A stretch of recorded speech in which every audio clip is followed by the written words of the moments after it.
দীর্ঘ ১৯ বছর পর রাজশাহী যাচ্ছেন বিএনপি চেয়ারম্যান তারেক রহমান।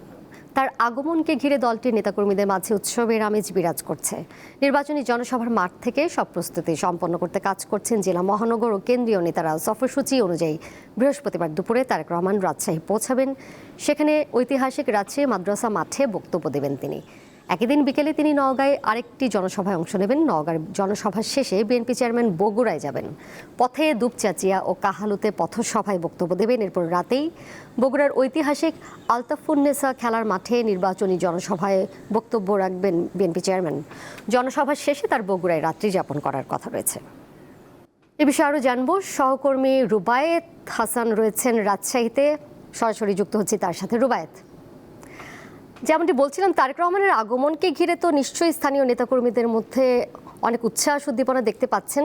তার কর্মসূচি সফল করে তুলতে তাদের যে উদ্যোগ, সেটির প্রস্তুতি কতটা সম্পন্ন হলো জানাবেন, এবং স্থানীয় জনগণের সাথে আপনি কথা বলেছেন কিনা, তাদের প্রতিক্রিয়া কী?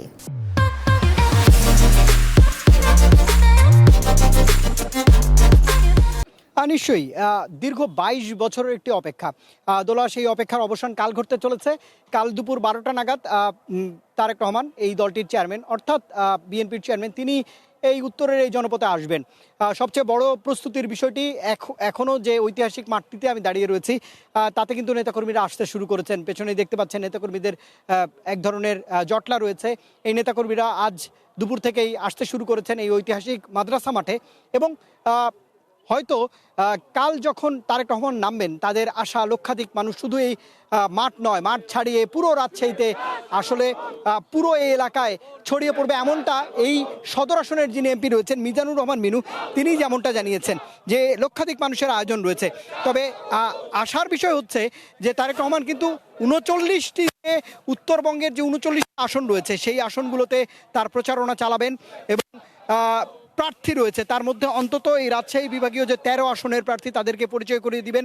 এবং এই নিরাপত্তা ব্যবস্থা যে বলায় আমরা দেখতে পাচ্ছি, সেই নিরাপত্তার এক ধরনের বাধ্যবাধকতা রয়েছে, সেই নিরাপত্তাও জোরদার করা হয়েছে। নেতাকর্মীরা যেহেতু জানেন, প্রয়াত খালেদা জিয়ার মৃত্যুর পর এক ধরনের শোক কাজ করেছিল, সেই শোককে শক্তিতে রূপান্তরিত করে তারা আসলে এগিয়ে যাওয়ার প্রত্যয়ে রয়েছে। তারেক রহমান কিন্তু কাল ১২টায় এই মাদ্রাসা মাঠ থেকে সরাসরি সমাবেশ শেষ করে নওগাঁর উদ্দেশ্যে রওনা হবেন, এবং নওগাঁতেও এক ধরনের প্রস্তুতি রয়েছে। আমি খোঁজ নিয়েছি, সেখানে জনসভা করবেন, তারপরে তিনি বগুড়াতে যাবেন। সেখানে রাত্রি যাপন শেষে বগুড়াতেও এক ধরনের কর্মসূচি, জনসভা, পথসভা এবং নাগরিক সুধী সমাজের সঙ্গে তার কথা বলবার কথা রয়েছে।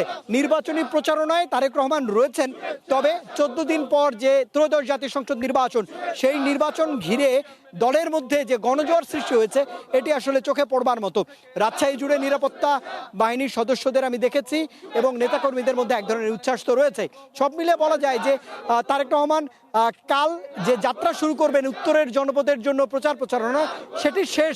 এখন পর্যন্ত কোথায় গিয়ে হবে সেটি আসলে প্রেস উইং থেকে এখন পর্যন্ত জানানো হয়নি। তবে রাজশাহী, নওগাঁ, নাটোর, জয়পুরহাট, বগুড়া, এই সমাবেশগুলো আগামী ৪৮ ঘন্টার মধ্যে তিনি কাভার করবেন, এমনটি জানানো যাচ্ছে। এবং তিনি ভোট চাইছেন উন্নয়নের জন্য, এগিয়ে নেবার জন্য, সবার আগে বাংলাদেশ স্লোগানকে সামনে নেবার জন্য, সেটি বোঝা যাচ্ছে। দলের নেতাকর্মীদের মধ্যে এক ধরনের উচ্ছ্বাস উদ্দীপনা তো রয়েছেই। রুবায়েত, নিশ্চয়ই আপনার মাধ্যমেই তার এই সফর সম্পর্কে আরও বিস্তারিত তথ্য আমরা জানতে পারবো। ধন্যবাদ।